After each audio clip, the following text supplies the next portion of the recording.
나는 평생 남의 집을 지어주며 살았다. 내 집은 변변치 않아도 남의 집은 반듯하게 지어야 직성이 풀리는 사람이었다. 겨울이면 손이 갈라지고 여름이면 등에 땀이 소금처럼 말라붙었다. 그렇게 40년을 일했다. 그리고 은퇴할 무렵 통장에 남은 돈은 생각보다 많지 않았지만 그래도 하나는 해주고 싶었다. 딸아이 집. 아빠, 우리 그냥 전세로 살면 안 돼? 그 애는 조심스럽게 말했지만 나는 이미 결심이 서 있었다. 아니다. 집은 있어야지. 그 아파트는 시세가 12억이었다. 서울 외곽이지만 교통도 좋고 아이 키우기 좋은 단지였다. 나는 계약서에 도장을 찍던 날 손이 조금 떨렸다. 그건 두려움이 아니라 기쁨이었다. 이제 우리 딸은 걱정 없이 살겠구나. 그게 전부였다. 입주하는 날 사위는 환하게 웃고 있었다.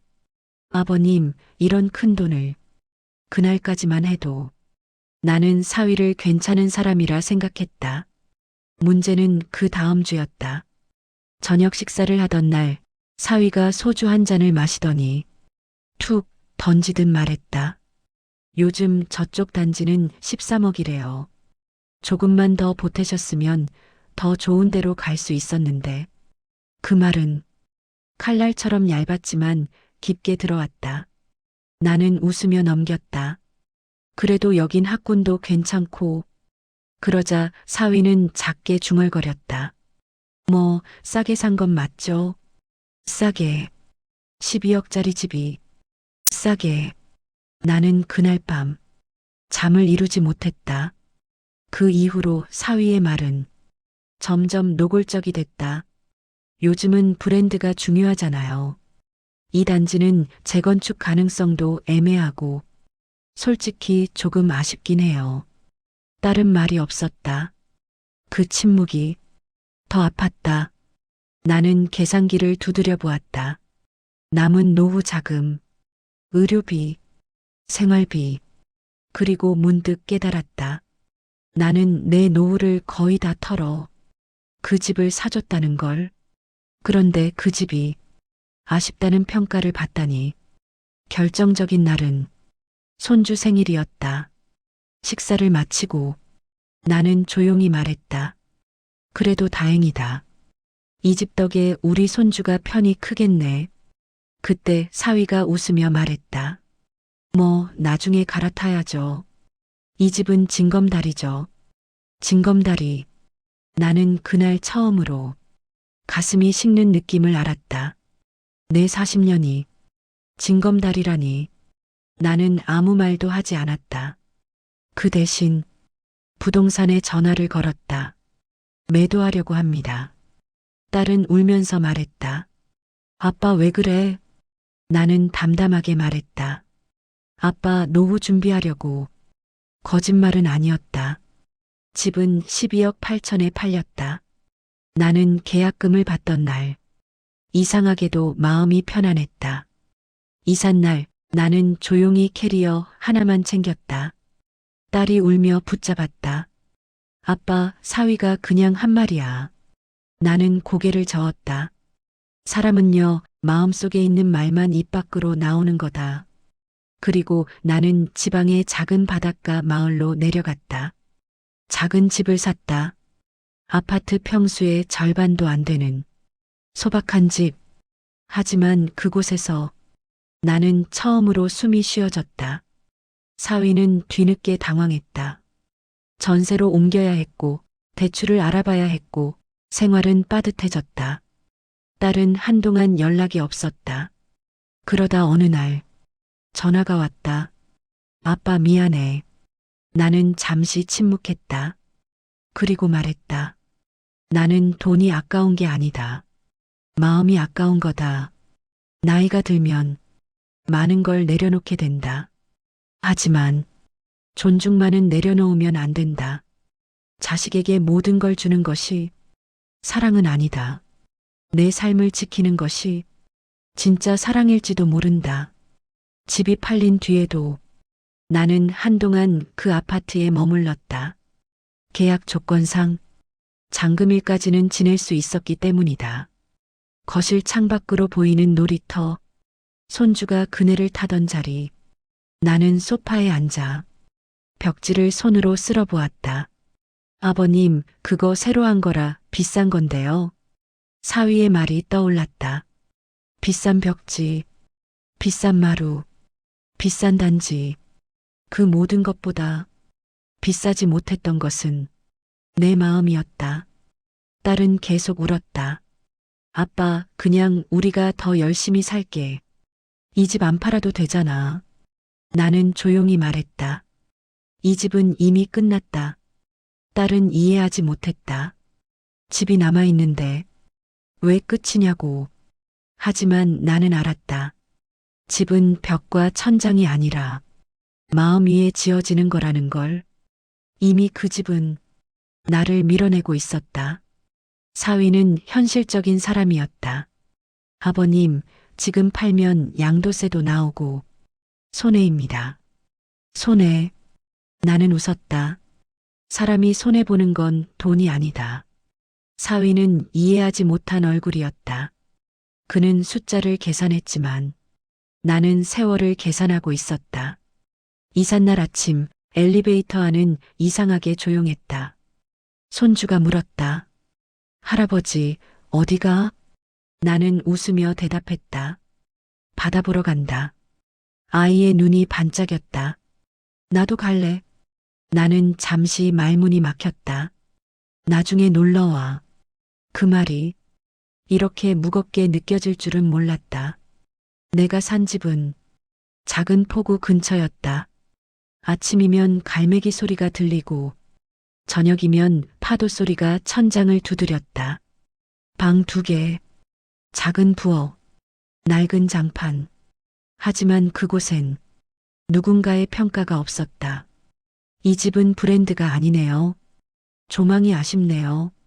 그런 말은 들리지 않았다. 오직 바람 소리만 있었다. 처음 며칠은 정막이 무서웠다.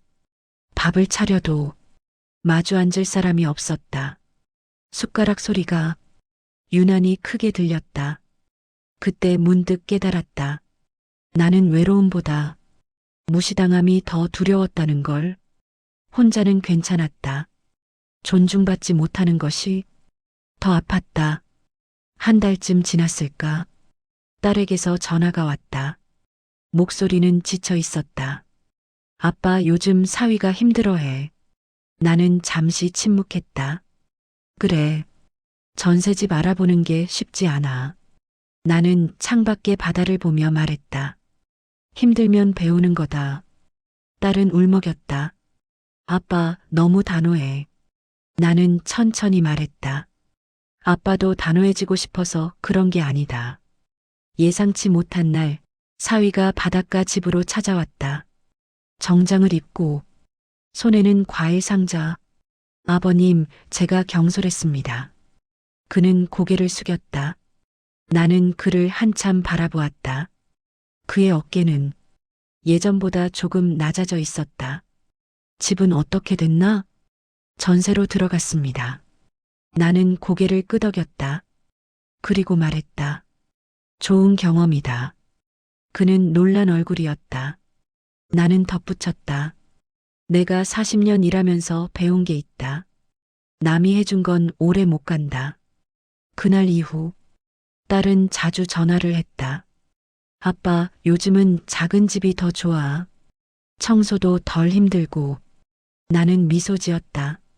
이제야 그 아이가 집의 크기보다 마음의 크기를 배우고 있다는 걸 느꼈다. 어느 날 편지 한 통이 도착했다.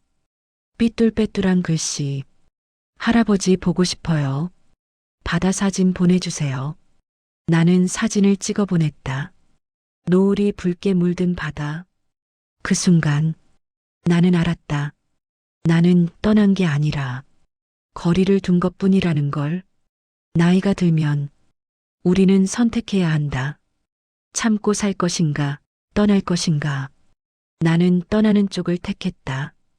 그건 복수가 아니었다. 그저 내 마음을 지키는 일이었다. 1년 후 딸 가족이 바닷가로 내려왔다. 사위는 조용히 말했다.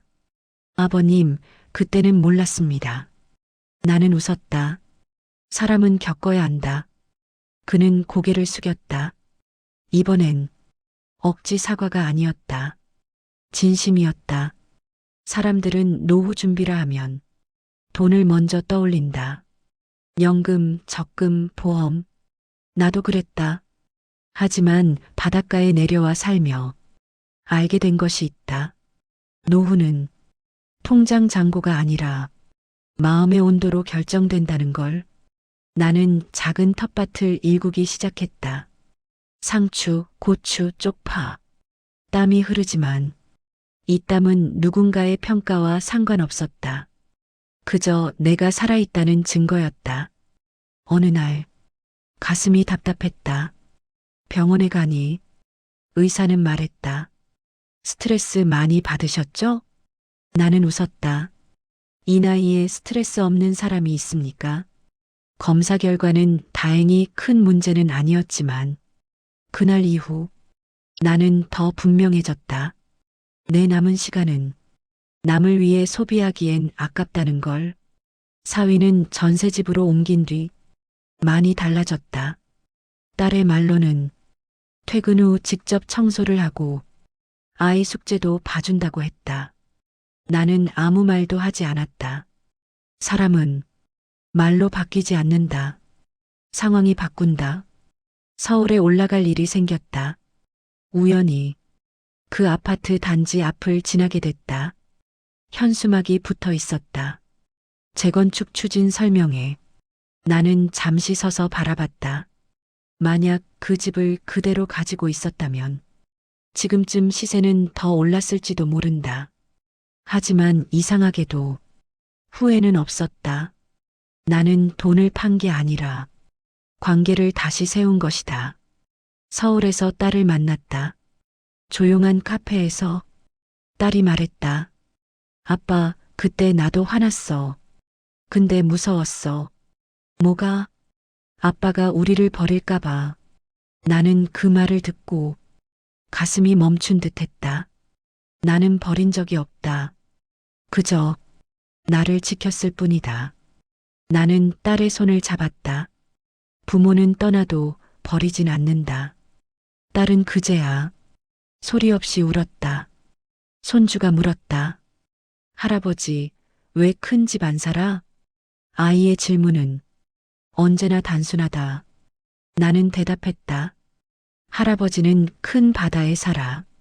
아이는 웃었다. 그럼 바다가 집이야? 나는 고개를 끄덕였다. 그래. 지금의 나는 평수 대신 수평선을 가진 사람이다. 어느 날 옛 동료에게 전화가 왔다. 형님, 지방 소형 아파트 개발 들어가는데 자문 좀 해주십시오. 나는 잠시 고민했다. 다시 돈을 벌 기회. 하지만 나는 말했다. 난 이제 큰 돈보다 느린 시간이 좋다. 그는 아쉬워했지만 나는 마음이 편했다. 이제는 더 가지는 삶이 아니라 덜 흔들리는 삶을 택한 것이다. 이번엔 사위가 혼자 왔다. 빈손이었다. 아버님, 이번엔 부탁이 아니라 감사하러 왔습니다. 그는 조용히 말했다. 그때 집 팔아버리신 게 저를 정신 차리게 했습니다. 나는 묻지 않았다. 어떻게 달라졌는지 이미 눈빛이 말해주고 있었다. 사람은 나이가 들수록 붙잡는 게 아니라 걸러야 한다. 말도, 관계도, 욕심도. 나는 그 집을 팔며 처음으로 깨달았다. 부모가 모든 걸 다 해주면 자식은 잘하지 않는다. 조금은 부족해야 비로소 스스로 걷는다. 어느 겨울 저녁, 바닷가에 눈이 내렸다. 나는 난로 옆에 앉아 차를 마셨다. 창밖에는 파도, 그리고 흰 눈. 휴대폰에 가족 단체 사진이 도착했다. 전세집 거실에서 환하게 웃고 있는 딸과 사위, 손주. 집은 작아졌지만 표정은 커져 있었다.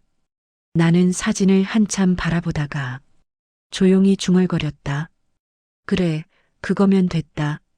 12억 아파트를 판 날 나는 잃은 게 아니다. 비로소 내 삶을 되찾은 것이다. 노년은 자식에게 다 주고 텅 비는 시간이 아니다. 나를 지키면서 사랑하는 법을 배우는 시간이다. 바닷가에 내려와 살면서 내 하루는 늘 새벽 5시에 시작된다. 도시에서는 알람 소리에 일어났지만 여기서는 파도 소리에 눈이 떠진다. 창문을 열면 짠내가 스며든 공기가 들어온다. 겨울이면 차갑고 여름이면 눅눅하다. 나는 천천히 주전자를 올린다. 물이 끓는 소리가 부엌을 채우면 그제야 하루가 시작됐다는 걸 느낀다. 예전엔 출근 시간이 먼저였고 누군가의 요구가 먼저였다. 지금은 내 숨이 먼저다. 상추는 욕심을 부리지 않는다. 해가 비치면 자라고 비가 오면 쉬어간다. 나는 한때 자식의 삶까지 대신 키우려 했다. 비가 와도 햇볕이 없어도 억지로 키워주려 했다. 하지만 식물은 알려준다. 억지로 자란 것은 뿌리가 약하다고. 나는 이제 물만 준다. 햇볕은 스스로 받게 둔다. 어느 날 딸에게서 사진이 왔다. 전세집 거실에서 사위가 손주와 씨름을 하고 있었다. 땀을 흘리며 웃고 있었다. 딸이 메시지를 보냈다. 아빠, 요즘은 집 얘기 안 해. 그냥 우리끼리 잘 살고 있어. 나는 그 문장을 여러 번 읽었다. 그냥 우리끼리.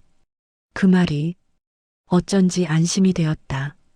나는 그들의 삶에서 중심이 아니라 뿌리면 충분했다. 봄이 오던 날 갑자기 어지럼증이 왔다. 병원 응급실 복도는 유난히 밝았다. 검사를 기다리며 나는 생각했다. 만약 여기서 끝난다면? 이상하게도 두려움은 크지 않았다. 나는 이미 하고 싶은 말을 다 했다. 지키고 싶은 자존심도 지켰다. 결과는 큰 이상 없음. 의사는 말했다. 연세에 비해 건강합니다. 나는 웃었다. 아마도 마음이 덜 무거워서일 것이다. 여름이 시작될 무렵 사위에게서 긴 메시지가 왔다. 아버님, 제가 그때 왜 그런 말을 했는지 알 것 같습니다. 비교가 습관이었습니다. 남보다 뒤처질까봐 늘 불안했습니다. 나는 천천히 답장을 썼다. 불안은 남과 비교해서 생기고 평안은 나를 인정해서 생긴다. 답장은 오지 않았다. 하지만 그날 이후 사위의 말투는 달라졌다. 가족이 바닷가 집에 놀러 왔다. 손주는 모래를 밟으며 소리쳤다. 할아버지 집 최고야. 그 말에 나는 웃었다. 최고. 12억 아파트보다 이 작은 집이 아이에겐 최고였다. 사위는 조용히 말했다. 아버님, 여기 오니까 좀 내려놓게 됩니다. 나는 바다를 가리켰다. 저 수평선은 남과 경쟁하지 않는다. 그날 저녁 좁은 식탁에 둘러앉았다. 상 위엔 내가 기른 상추와 갓 잡은 생선. 사위가 말했다. 이게 더 맛있네요. 나는 고개를 끄덕였다. 노력한 게 아니라 기다린 거라서 그렇다. 기다림. 그건 내가 평생 잘하지 못했던 일이었다. 식사 후 사위가 마당에서 나를 불렀다. 바람이 불고 풀벌레 소리가 들렸다. 그는 깊이 고개를 숙였다. 아버님, 그때 집을 팔아버리셨을 때 처음엔 화가 났습니다. 하지만 지금은 압니다. 저를 믿지 않아서가 아니라 저를 믿게 하려고 그러신 거라는 걸. 나는 한참 아무 말도 하지 않았다. 그리고 말했다. 난 내가 더 커지길 바랐다. 집 크기 말고 사람 크기로. 사위는 눈을 훔쳤다. 노년은 포기하는 시기가 아니다. 분별하는 시기다. 무엇을 끝까지 줄 것인지, 무엇을 내려놓을 것인지. 나는 그 집을 내려놓았고 존중을 쥐었다. 그리고 그 선택이 모두를 자라게 했다. 겨울이 다시 왔다. 눈이 내리는 밤, 난로 불빛이 벽을 흔들었다. 나는 통장을 정리했다. 남은 돈은 많지 않았다. 하지만 부족하지도 않았다. 나는 유언장을 써두었다. 집은 나중에 팔아. 손주 학자금으로 쓰라고.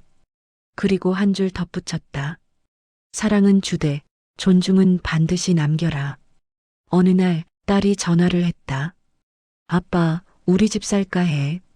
나는 웃었다. 그래, 내 힘으로. 딸은 말했다. 이번엔 우리가 고를게. 비싸든 싸든 우리가 감당할 수 있는 걸로.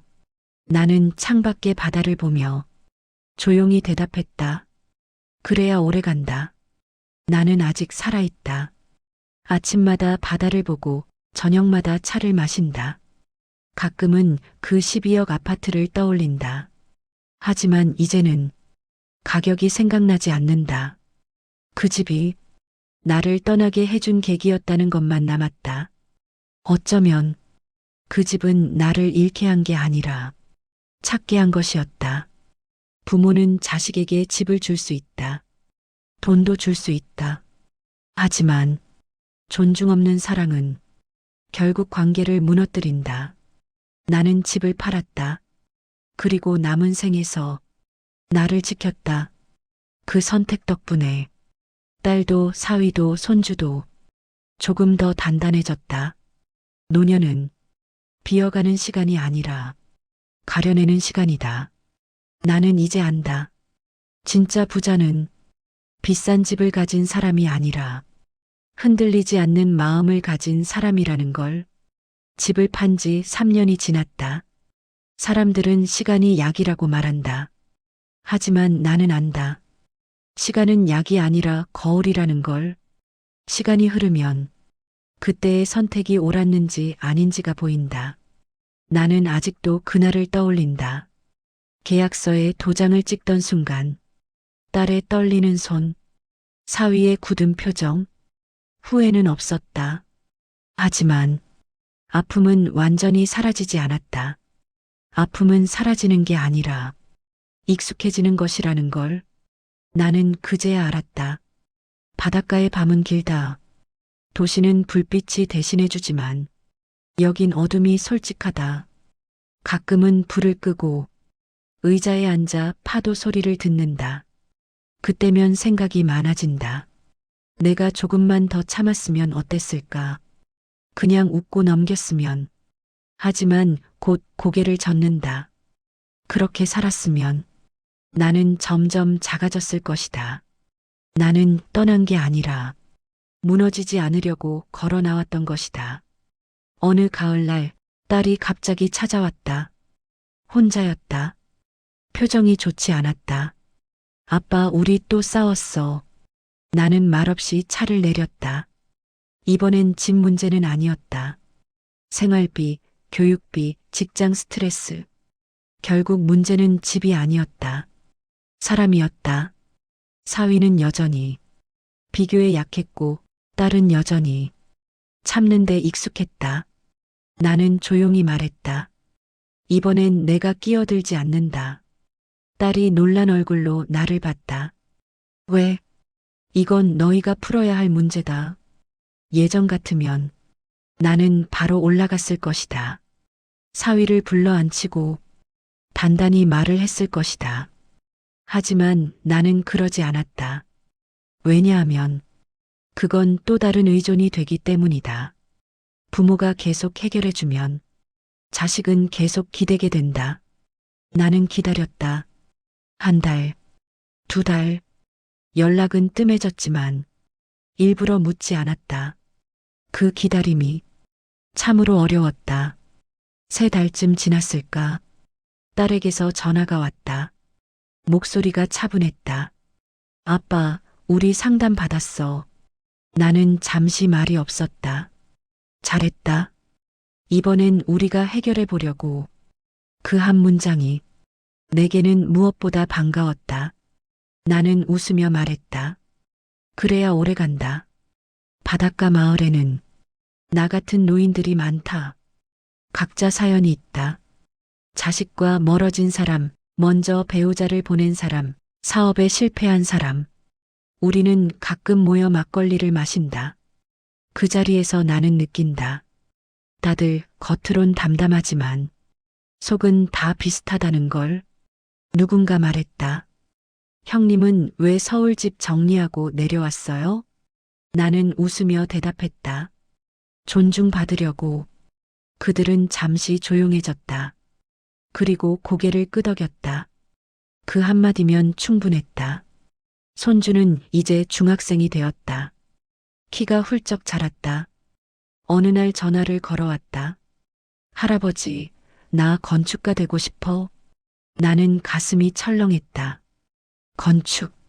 내가 평생을 바친 일. 왜? 집이 사람을 바꿀 수 있는 것 같아서. 나는 한참 말을 못했다. 그 아이는 12억 아파트를 기억하지 못할 것이다. 하지만 그 집을 판 선택은 기억하고 있는 듯했다. 서울에 올라갔다가 그 단지를 또 지나쳤다.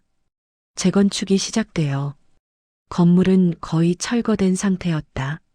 높은 담장 뒤로 부서진 벽과 먼지가 보였다. 나는 한참 서 있었다. 저 안에 내 40년이 있었지. 하지만 이제 아무 미련도 없었다. 집은 결국 흙과 콘크리트일 뿐이다. 남는 건 사람의 태도였다. 그날 저녁 사위와 둘이 술을 마셨다. 예전과는 달리 그는 말이 느렸다. 나는 잔을 내려놓았다. 이젠 우리 집이 작아도 괜찮습니다. 제가 감당하는 만큼이면 됩니다. 그 말이 내가 듣고 싶었던 전부였다. 나는 바닷가 집을 조금 고치기로 했다. 크게는 아니고 지붕을 손보고 창문을 교체했다. 이 집은 마지막 집이 될지도 모른다. 그래서 나는 누군가에게 보여주기 위해서가 아니라 내가 편하기 위해 고쳤다. 노년의 선택은 남의 눈이 아니라 내 몸에 맞춰야 한다. 겨울 빙판길에서 미끄러졌다. 다행히 큰 부상은 아니었지만 그날 밤 처음으로 죽음이 가까워졌다는 느낌을 받았다. 하지만 곧 생각을 고쳤다. 혼자인 게 아니라 독립한 것이다. 나는 딸에게 말하지 않았다. 괜히 또 걱정이 될까봐. 노년은 누군가의 짐이 되지 않으려는 시간이다. 나는 다시 한번 편지를 써두었다. 이번엔 딸과 사위에게 내가 집을 판 건 화를 내기 위해서가 아니다. 우리가 서로 기대지 않고도 사랑할 수 있기를 바랐기 때문이다. 편지를 접으며 눈이 조금 시렸다. 12억 아파트는 시작에 불과했다. 그 집을 통해 나는 배웠다. 사랑은 줄 수 있지만 존중은 지켜야 한다는 것. 부모의 역할은 모든 걸 대신 해주는 것이 아니라 스스로 서게 하는 것이라는 것. 나는 집을 팔았고 그 선택은 우리 가족을 조금은 더 단단하게 만들었다. 바닷가의 저녁은 오늘도 잔잔하다. 나는 안다. 인생에서 가장 비싼 것은 아파트가 아니라 자존심이라는 걸.